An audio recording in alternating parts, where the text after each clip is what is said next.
আসসালামু আলাইকুম রহমতুল্লাহ। গত ২ দিনে মোট ২৮ জন শ্রমিক মিলে এই ২টা জমির ধান কেটেছে। প্রথম দিন উপরের জমিটা কাটছে ১২ জন মিলে, আর আজ নিচেরটা কাটলো ১৬ জন মিলে। তো সর্বমোট ২৮ জন শ্রমিক ২ দিনে এই ধানগুলো এখানে কেটে রেখে দিছে। সাধারণত আমনের ধান কেটে ২ থেকে ৪ দিন ক্ষেতের মধ্যেই রেখে দিতে হয় ধানগুলো শুকানোর জন্য।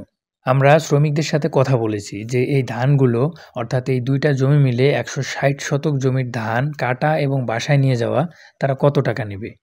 তো তারা ১৭,০০০ টাকা চুক্তিতে রাজি হয়েছে এবং এই ২টা জমির ধান কাটা কিন্তু আজ থেকে শেষ। তো আমি বিকেলের দিকে এইদিকে আসলাম দেখার জন্য আর কি। এখানে দেখুন ইঁদুরের কী ধরনের উৎপাত। তো ধান খেতে ইঁদুরের উৎপাত কিন্তু প্রচুর পরিমাণে হয়। তো ইঁদুর নিয়ন্ত্রণের জন্য আমরা সাধারণত একটি ট্যাবলেট ব্যবহার করি, যেটা অনেকটা ম্যাজিকের মতো কাজ করে। তো এখানে যে গর্তগুলো দেখতে পাচ্ছেন যে এখনও ইঁদুর আছে মনে হচ্ছে, যেমন এই যে এই গর্তটা ইঁদুর আছে কিন্তু এখন পর্যন্ত। তো তখন ধান ছিল যখন আমরা ট্যাবলেট প্রয়োগ করি, যার জন্য হয়তোবা সবগুলো গর্ততে, এই জমি ২টা মিলে কিন্তু অনেক গর্ত ছিল। তো সবগুলাতেই আমরা ট্যাবলেট দেওয়ার চেষ্টা করেছি, কিন্তু কিছু গর্তে হয়তোবা ভুলবশত ট্যাবলেট দেয়া হয় নাই। তো সেই গর্তগুলোতে হয়তোবা ইঁদুর এখনও আছে, যেটা এখানে দেখতে পাচ্ছেন এবং ওইদিকে আরও আছে। তো যাই হোক, দেখুন কি ভয়াবহ অবস্থা।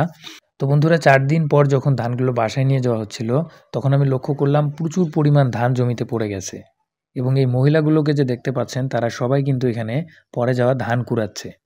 তো আমি অনুমান করছি কমপক্ষে ৪ থেকে ৫ মণ ধান কিন্তু তারা সবাই মিলে এই ২টা জমি থেকে এই ২ দিনে সংগ্রহ করতে পেরেছে। এটা আমার ধারণা আর কি। তো যাই হোক, লেদা পোকার পিছনে মাত্র ১,০০০ টাকা খরচ করে স্প্রে করলে কিন্তু এতগুলো ধান পড়ে যেত না বা এই শেকড় কাটার সমস্যাটা হতো না।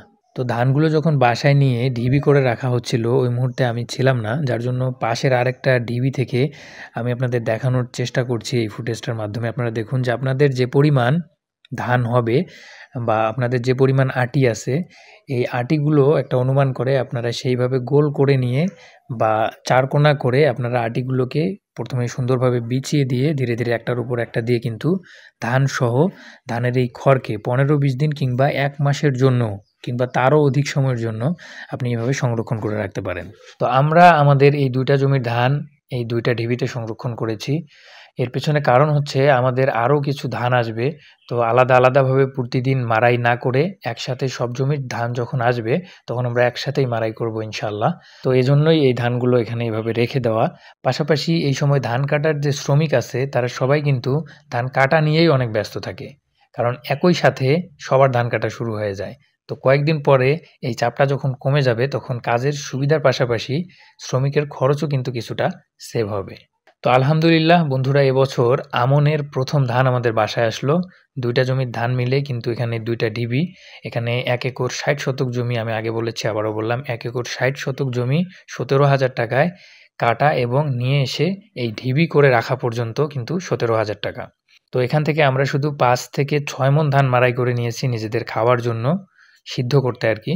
তো বাকি ধানগুলো এখানে এভাবেই ঢিবি দিয়ে রাখা থাকবে যতদিন পর্যন্ত আমাদের বাকি ধানগুলো ঘরে না আসে। তো বন্ধুরা, সবাই আমাদের জন্য দোয়া করবেন, আল্লাহ যেন আমাদের কাজে কর্মে বরকত দান করেন। সেই সাথে আমাদের ভিডিওগুলো ভালো লাগলে লাইক, কমেন্ট, সাবস্ক্রাইব করে সাথেই থাকুন। আসসালামু আলাইকুম ওয়া রাহমাতুল্লাহ।